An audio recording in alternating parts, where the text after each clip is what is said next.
조갑제 TV 시청자 여러분 안녕하십니까? 2026년 7월 6일 밤 8시 40분입니다. 드디어 이병태 부위원장이 사퇴를 했습니다.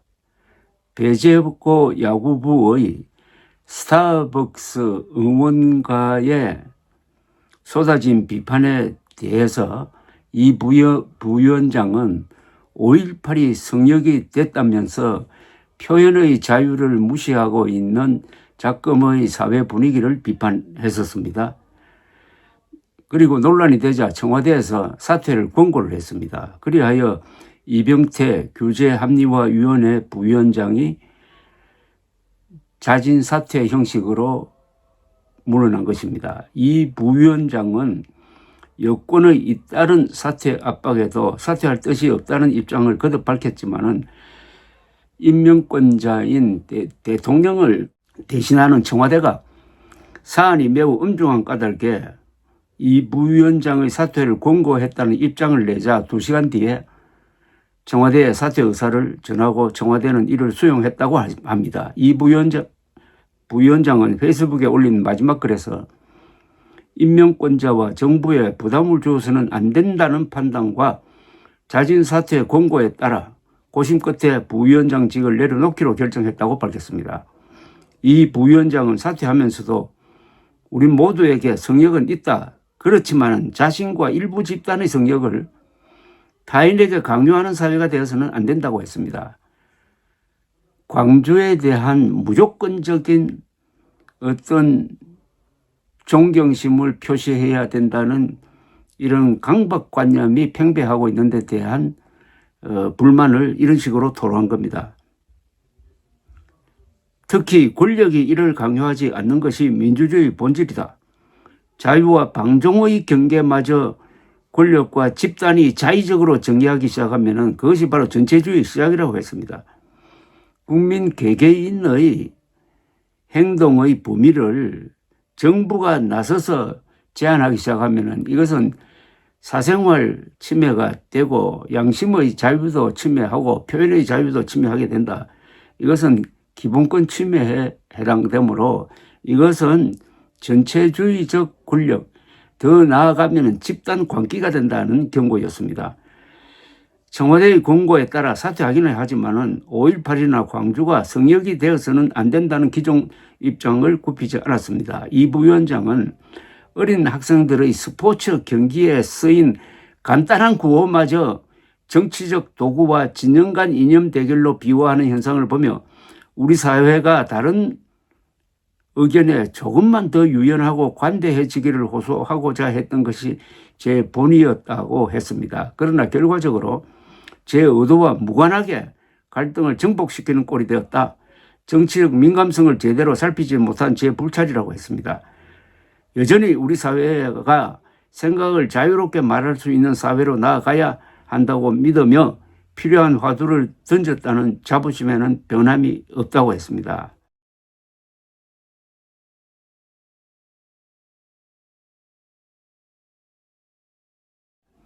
이 부위원장은 배재고 야구부가 6개월 출전 정지 징계를 받은 데 대해 지난 2일 역사의 성역화로 어린 학생들의 장난에 가까운 일탈도 어른들의 정치가 됐다고 비판했습니다. 김일성 사진이 나온 신문이 비에 젖는 것을 보고 울부짖는 북한의 모습에 비유하기도 했었습니다. 5.18은 성역이냐고 문제를 제기했고 이에 민주당 일부에서는 5.18은 성역이다. 민주주의의 성역이다. 당장 사퇴하라는 비난이 쏟아졌던 것입니다.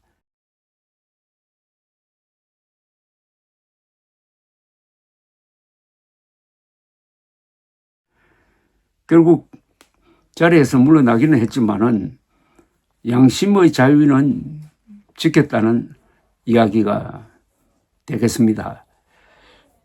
광주 성역론이 본격적으로 화두가 됐다는 점에서 이 부위원장의 역할이 있었습니다.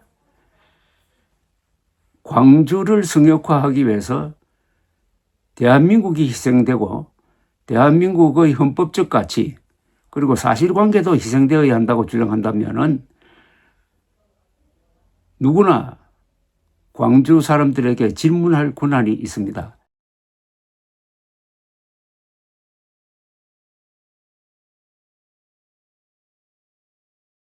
일부 광주 시민들은 1980년 5월 광주에서 계엄군이 헬기를 동원해가지고 양민들을 향해서 무차별 기총소사를 해가지고 학살을 했다는 이야기를 했습니다. 이것은 사실과 다릅니다. 양민 학살 기총소사는 없었습니다. 그리고 한때는 200여 명이 죽은 게 아니고 2,000명이 죽었다고 주장을 했습니다.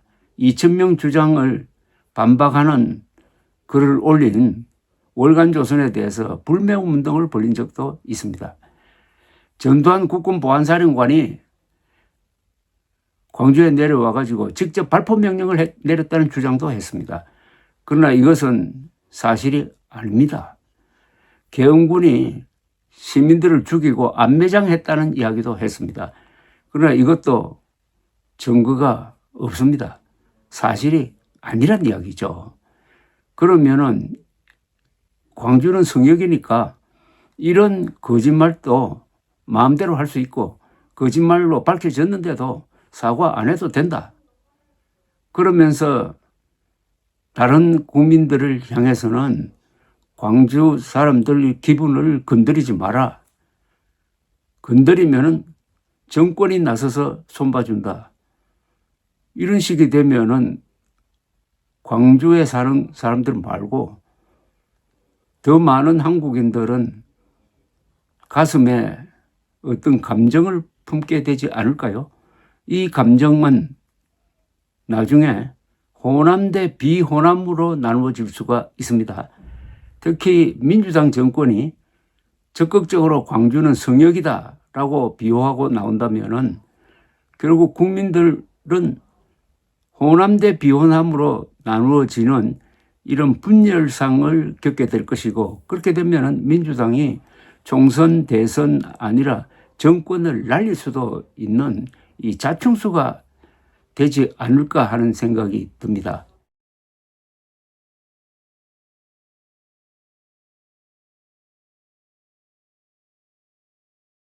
표현의 자유에는 거짓말할 자유도 있습니다. 그리고 조롱할 자유도 있습니다. 그런 자유에 불만이 있으면은 자신의 언론의 자유를 이용해가지고 비판을 하면 됩니다. 그렇게 되면 토론이 됩니다. 그러지 않고 야구부를 출전 정지시켜가지고 그 야구부원들의 장래를 어둡게 하는 그런 권력 행사를 하면은 그때부터는 표현의 자유를 억압하는 전체주의적 행태가 되고 거기에 따른 국민들이 반발로 해서 결국은 국가는 분열되고 만다. 진실은 분열된 사람들도 통합시키지만은 거짓과 선동은 온전한 존재도 분열시키고 맙니다. 한국 사회의 지금 가장 심각한 문제는 이 보수층에서 퍼져간 부정선거 음모론입니다. 그러나 광주 성역론은 또 다른 방향에서 이 진실, 자유를 억압하는 면이 있습니다. 그런 점에서 이병태 부위원장이 이 문제의 본질을 던진 겁니다. 표현의 자유의 한계를 어디까지 인정하고 어디까지 지켜낼 것이냐 하는 것인데 이것은 결국 싸우는 사람들의 몫입니다. 자유라는 것은 공허합니다. 그냥 두 글자뿐입니다. 그러나 자유가 실체를 가지려면은 그 자유를 지키기 위해서 싸우는 사람이 있어야 됩니다. 표현의 자유를 위하여 며칠 동안 논리적으로 싸운 이병태 부위원장 같은 분이 더 많아져야 헌법 안에만 있는 이 자유를 우리는 실체를 갖는 자유, 우리의 친구 또는 우리의 든든한 방패가 되는 자유로 키울 수가 있는 것입니다. 대한민국은 지난 한 80년 동안의 민주주의 역사에서 언론의 자유, 선거의 자유, 사유재산권의 자유를 피로써 지켜낸 그런 용감한 사람들입니다. 이번에 이 진통도 결국 한국인이 누리고 있는 여러 가지 자유를 더 튼튼하게 하는 역할을 하도록 이병태 부위원장을 적극적으로 지원하고 토론하고 그리고 법리와 논리를 다듬어야 할 것입니다. 감사합니다.